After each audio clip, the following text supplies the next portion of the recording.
గురూజీ 72 గంటల్లోనే ఫోన్లోని అద్భుతమైన జ్యోతిష్య పరిష్కారం చూపిస్తారు. నమ్మండి, నమ్మకపోండి, ఇది నిజం. శ్మశాన కాళి రుద్ర చౌడీదేవి ఆరాధకులు నంబర్ 1 వశీకరణ స్పెషలిస్ట్. గురూజీ మనిషి పుట్టుక నుండి చనిపోయే వరకు వచ్చే అన్ని క్లిష్టమైన సమస్యలకు పరిష్కారం ఇక్కడ లభిస్తుంది. విద్య, ఉద్యోగం, వ్యవహారం, స్త్రీ ప్రేమ, పెళ్లి, సంతానం, స్త్రీ పురుష వశీకరణం, భూవశం, భార్యాభర్తల కలహాలు, కోర్టు సమస్యలు, విడాకుల సమస్యలు, చేతబడి, అప్పుల బాధ, ఇంకా మీకు ఎలాంటి సమస్యలు ఉన్నా 72 గంటల్లోనే శాశ్వత పరిష్కారం చేయబడింది. శ్రీ మహాగణాధిపతయే నమః. ఐం మహాసరస్వత్యే నమః. శ్రీ లలితాంబికాదేవియే నమః. ద్వాదశ రాసుల వాళ్లకు ఈ మే నెలలో అత్యంత అద్భుతమైనటువంటి ఒక కీలకమైనటువంటి రోజు రాబోతూ ఉన్నది.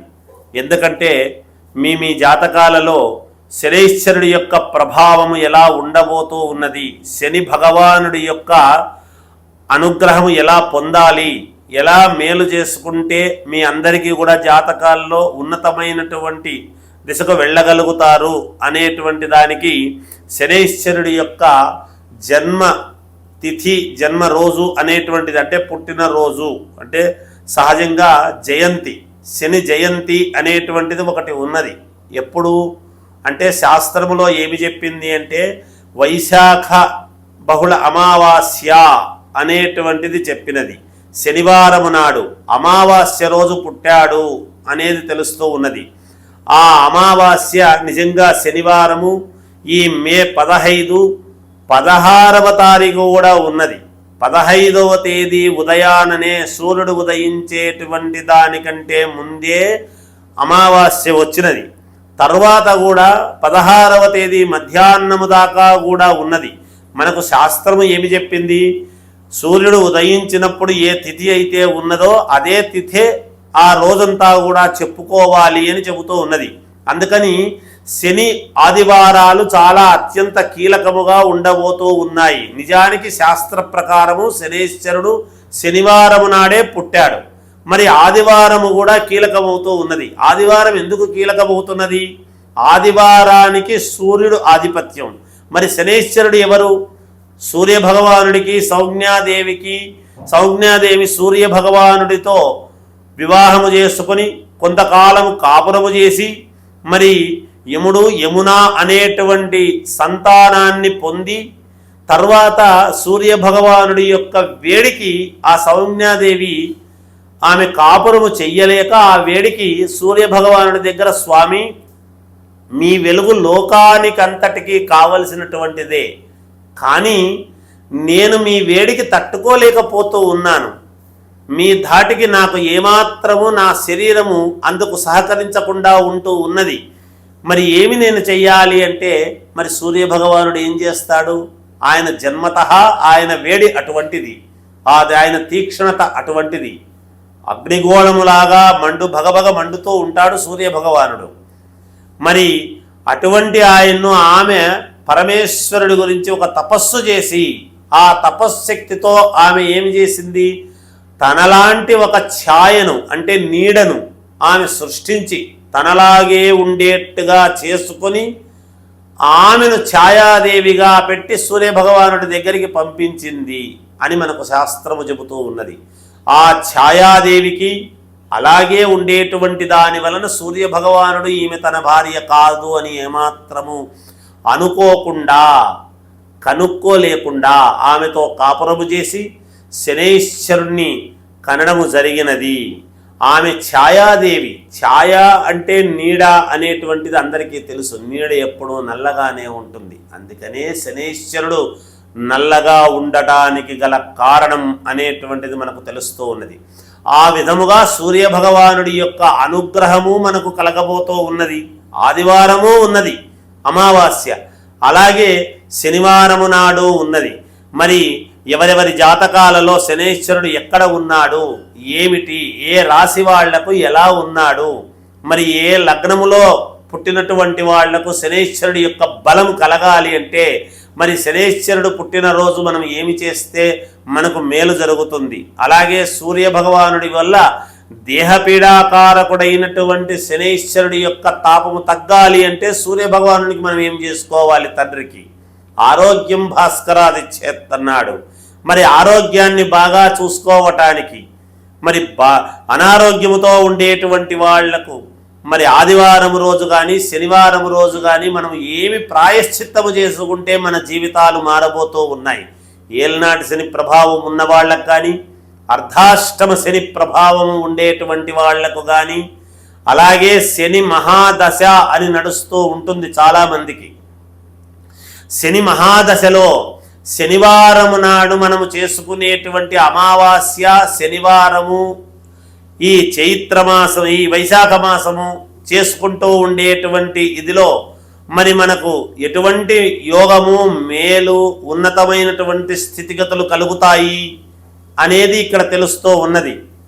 చాలామందికి మనకేమి తెలుసు అంటే శని భగవానుడి యొక్క ఇది జరుగుతూ ఉంది అంటే అబ్బా చాలా కష్టపెడుతున్నాడు అని తెలుస్తుంది మనకు. ఆ కష్టములోనే ఉన్నతత్వం అనేటువంటిది ఇస్తాడు భగవంతుడు.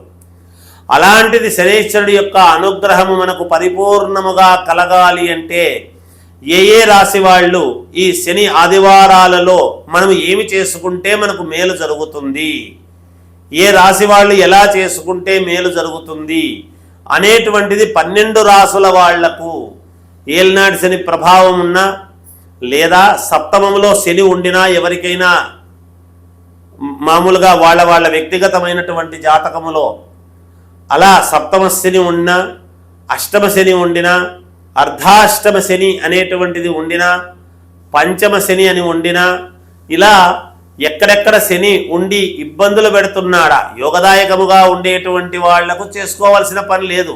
కానీ అయినా మనకు ఒక్కసారి శనైశ్వరుణ్ణి తలుచుకోవడంలో తప్పు లేదు కదా. అది కదా మనకు కావాల్సినటువంటిది. అనారోగ్యము ఉండేటువంటి వాళ్లకు ఏమి చేసుకుంటే శనైశ్వరుడు దేహపీడను పోగొట్టి మనకు పూర్ణ ఆరోగ్యము కలగడానికి తండ్రికి ఒక అనుకూలత చేస్తాడు. ఎక్కడైనా కొడుకు మాట తండ్రి వినటం అనేటువంటిది ఉంటుంది. తండ్రి మాట కొడుకు వినటం అనేటువంటిది అది ఒక రకం. కానీ ఇక్కడ శనైశ్వరుడి యొక్క ప్రభావము ఏముంటుంది అంటే తండ్రిని హస్తంగత్వము చేసుకోగలిగినటువంటి స్థాయి శనైశ్వరుడిది. కాబట్టి అక్కడ ఉన్నటువంటి స్థానాలు ఏవి చాలా కీలకముగా ఉంటాయి. అందరి జాతకాలు ఒకే రకముగా ఉండవు. రాసులు ఒకటే అయినంత మాత్రాన లగ్నాలు వేరై ఉంటాయి. ఎవరెవరు ఏ లగ్నములో పుట్టి ఆ లగ్నానికి శనైశ్వరుడు ఎక్కడున్నాడు, ఏ కోణాన్ని చూస్తూ ఉన్నాడు, ఏ గ్రహాలు శని ప్రభావము చేత క్షీణింపబడుతున్నాయి, ఏ గ్రహాలు ఉచ్చస్థితిలో ఉండబోతూ ఉన్నాయి అనేటువంటిది చాలా ప్రామాణికమవుతూ ఉన్నది. అటువంటి వాళ్ళు మీకు కావాల్సినటువంటి వాళ్ళ దగ్గర ఒక్కసారి చూపించుకొని ఈ అవకాశాన్ని, ఈ శనైశ్వరుడి యొక్క పుట్టుక ఏనాడైతే జరిగిందో ఆ శనివారం నాడు అమావాస్య వచ్చింది కాబట్టి ఆ రోజు మీరు కనుక పరిహారము చేసుకున్నారు అంటే మీ జాతకములో ఉండేటువంటి సకల దోషాలు హరించుకొని పోవటానికి చాలా మూలము, ప్రాముఖ్యత, ఉపయోగము, మీ జీవితము ఉన్నట్టుండి ఒక వెలుగు రావటము, అద్భుతమైనటువంటి యోగాన్ని అందుకోవటము ఇస్తే శనైశ్వరుడు ఆకాశానికి తీసుకువెళతాడు లేదా పాతాళ లోకానికి తొక్కేస్తాడు అని ఉన్నది. అందువలన ఈ శనైశ్వరుడి యొక్క అనుగ్రహము అందరూ పొందుదురుగాక. మేషరాశి వారికి ఈ అమావాస్య రోజు శనివారమును రోజు చేసుకోవాల్సినటువంటి పరిహారం ఏమిటి అంటే మీకు ఏలినాటి శని ప్రభావం అనేటువంటిది ఒకటి నడుస్తూ ఉన్నది. కాబట్టి శనైశ్వరుడి యొక్క అనుగ్రహము పరిపూర్ణముగా మీరు పొందాలి అని గనక అనుకుంటే నల్ల నువ్వులు, నల్లబట్ట, ఒక పాతది గోడకు ఉన్నటువంటి మేకు, అలాగే కాస్త పత్తి అంటే దూది, ఆ పత్తి, ఆ తర్వాత ఒక మట్టి ప్రమిద, ఉప్పు, ఇవి అన్నీ నువ్వుల నూనె, ఇవన్నీ కలిపి ఎవరికైనా దానము అనేటువంటిది ఇవ్వాలి. ఆ దానము ఇస్తూ ఉన్నప్పుడు శనైశ్వరుడి యొక్క సంఖ్య అనేటువంటిది ఒకటి ఉంటుంది. ఏమిటి? మనకు 1900 రూపాయలు దానము ఇవ్వటము. ఆయనకు 19,000 శనికి కాబట్టి అందువలన ఒక 1900 రూపాయలు కనుక ఇచ్చి దానము ఇచ్చారు అంటే తప్పకుండా ఆ అమావాస్య రోజు శనివారం నాడు గనక ఇది చేసినారు అంటే తప్పకుండా మీకు విజయము లభిస్తుంది, మీ అడ్డంకులన్నీ తొలగిపోతాయి, తప్పకుండా మీకు మేలు జరిగి తీరుతుంది అని తెలియజేస్తూ ఉన్నాను. ఎవరైనా అనారోగ్యముతో బాధపడుతూ ఉండేటువంటి వాళ్లకు మరి శనైశ్వరుడి యొక్క అనుగ్రహం కలగాలి అంటే మేషరాశి వాళ్ళు ఆదివారం రోజు పాటించాల్సినటువంటి నియమము ఏమిటి, ఏమి చేస్తే మేలు జరుగుతుంది అని ఒక్కసారి గనక ఆలోచన చేస్తే మీరు నువ్వుల దానము అలాగే గోధుమలు రెండూ కలిపి దానం అనేటువంటిది చేస్తే తప్పకుండా మీకు పూర్ణ ఆరోగ్యము అనేటువంటిది జరుగుతుంది అని తెలియజేస్తూ జయోస్తు.